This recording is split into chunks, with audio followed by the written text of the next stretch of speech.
High friends, welcome to யாஷிகர். ஃபைனலாக நம்ம பிரவீன் சாரோட இன்டர்வியூ வந்து இன்றைக்கி தான் பார்த்தேன். என்னம்மா கேள்வி கேட்குது அந்த பிள்ளை. பா, நிவின் காவேரியோட ட்ரூ ஃபேன் அப்படின்னு சொல்கிறாங்க. ஆனால் காவேரியை பற்றி தவறான ஒரு புரிதலை வந்து வச்சுட்டு இருந்தாங்க. முழுக்க முழுக்க அவங்க நிவினோட ஃபேன்னாக மாறி மட்டும்தான் தெரிஞ்சாங்க அவங்க பேசினதை வச்சு பார்க்கும்போது. ஏன்னா அதனால தான் அவங்களுக்கு காவேரியே வந்து பணத்துக்காக போனா அப்படிங்கிற மாதிரி யோசிக்கிறாங்க. பணத்துக்காக போனால் தான் அவள் சூழ்நிலை அப்படிங்கிற ஒரு விஷயமும் இருந்துச்சு அந்த இடத்துல. இன்னொன்று, காவேரி வந்து நிவினை விட்டுட்டு போயிட்டாங்க அப்படிங்கிற மாதிரி கொண்டு வந்தாங்கன்னு சொன்னாங்க. ஆக்சுவலாக அங்கே நிவின் வந்து வேற ஒரு பொண்ணை கல்யாணம் பண்ணிக்கிட்டாங்க அப்படிங்கிறதுனால தான் இங்கே காவேரி வந்து இந்த அக்ரிமெண்ட்டுக்கே வந்து ஒத்துக்கிட்டு தன்னோட தங்கச்சியாவது அவங்க லைஃப்பை பணைய வச்சு காப்பாற்றலாம் அப்படின்ற ஒரு முடிவு எடுத்தாங்க. இன்னொரு பக்கம் காவேரி வந்து நம்ம நிவினை பார்க்குற இடத்துலலாம் உதாசனப்படுத்துறது அப்படிங்கிற ஒரு விஷயத்த சொன்னாங்க. நிவினுக்கு வந்து ஒரு ஹோப் கொடுக்க வேண்டாம். இப்போ அவங்கக்கிட்ட வந்து அவங்க போய் அவர்கிட்ட பேசுகிறாங்க, பழகுறாங்க அப்படின்னா அவங்க வந்து இன்னுமே கூடுதலான அந்த ஒரு காதல் அன்பு அவருக்கு வந்து வளர்ந்துக்கிட்டே தான் இருக்கும். அதை இந்த இடத்துலையே ஸ்டாப் பண்ணி விட்டுட்டோம் அப்படின்னா அவர் லைஃப்பை அவர் பார்த்துட்டு போவார் அப்படிங்கிற ஒரு எண்ணம் மட்டும்தான் எனக்கு தெரிஞ்ச வரைக்கும் தெரிஞ்சிச்சு. நிறைய இடத்துல வந்து விஜய் பேசும்போது கூட அவங்களோட காதலரை பற்றி அவங்க வந்து திட்டுவாங்க விஜயை. அதே மாதிரி அவங்க மேரேஜ் ரிசப்ஷனுக்கு அவர் வரும்போதும் சரி, அவரை பார்க்க முடியாமல் கூனி குறுகி ரொம்பவே வருத்தப்படுவாங்க எல்லா இடத்துலையுமே.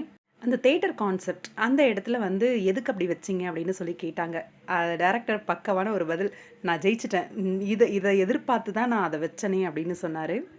அந்த இடத்துலையே இது ஜோடி மாறும் அப்படின்னு தெரிஞ்சுதான் அந்த லவ் சீன்ஸ் எல்லாமே வச்சுருக்காங்க.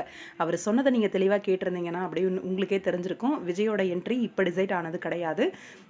நிவின் காவேரி அந்த லவ் ப்ரப்போசலுக்கெல்லாம் முன்னாடியே, அதாவது ஸ்டோரி எழுதும்போதே தான் இந்த ஸ்டோரி இப்படி தான் போகும் அப்படின்னு டிசைட் பண்ணி தான் எடுத்தது. நிறைய கேள்வி கேட்டாங்க அவங்க. நல்ல சரமாரியான பதிலும் சொன்னாங்க. ஆனால் பணத்துக்காக அந்த பொண்ணு வந்து போயிடுச்சு அப்படிங்கிற மாதிரி காமிக்கிறீங்க அப்படின்ற மாதிரி சொன்னாங்க. ஆனால் எந்த இடத்துலையும் அந்த மாதிரி ஒரு டைரக்ஷன் இல்லவே இல்லை. இப்போ என்கிட்ட பணம் இருந்துச்சுன்னா அந்த பணத்தை உங்ககிட்ட தூக்கி மூஞ்சில் வீசி எரிஞ்சிட்டு நான் பாட்டுக்கு போயிட்டே இருப்பேன் அப்படின்ற மாதிரி தான் சொல்லுவாங்க. எனக்கு கல்யாணம்னு ஒன்று நடந்துச்சு, இதுக்கு மேலே என் லைஃப்பில் கல்யாணன்றது கிடையாது அப்படிங்கிற மாதிரி தான் அவங்களோட பேச்சு எல்லாமே இருக்கும். தனியாக இருப்பேன் அப்படிங்கிற மாதிரி தான் இப்போவும் அவங்க யோசிக்கிறாங்களே கண்டி, விஜய் அப்படின்றத தாண்டி அவங்க வந்து போகலை. விஜய் வேணும் அப்படிங்கிற மாதிரியும் யோசிக்கல, நிவின் வேணும் அப்படிங்கிற மாதிரியும் யோசிக்கல. ஒன்ஸ் விஜயோட ஸ்மைலை பார்த்தீங்க அப்படின்னா உங்களோட மனசு முழுசாக மாறிடும் அப்படின்ற மாதிரி சொல்லியிருக்காங்க. இதுதான் பெஸ்ட் ஜோடியாக இருக்கும் அப்படிங்கிற மாதிரி நம்மளோட டைரக்டர் சார் சொல்லியிருக்காரு. பார்க்கலாம், ரசிகர்களோட கேள்விக்கெல்லாம் பதில் சொல்லியிருக்காங்க. இனிமேலாவது அந்த நெகட்டிவ் கமெண்ட்ஸ், டேரக்டரை திட்டுறதெல்லாம் குறையுதா அப்படின்னு சொல்லிட்டு. டேரக்டர் சாரை திட்டுற மாதிரி பேசிகிட்டு இருந்த அந்த ஒரு பிள்ளை பேசிகிட்டு இருந்தாங்க இல்லையா, அவங்க பேசினது வந்து எனக்கு அந்த அளவுக்கு ஃபேராக தெரியல.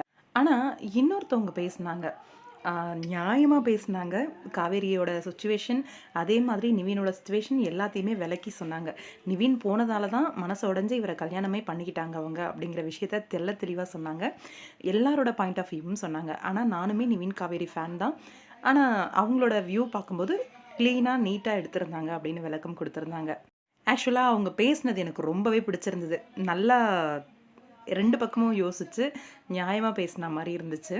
இன்டர்வியூ பார்த்தீங்களா? உங்களுக்கு என்ன தோணுச்சு? கமெண்ட் பாக்ஸில்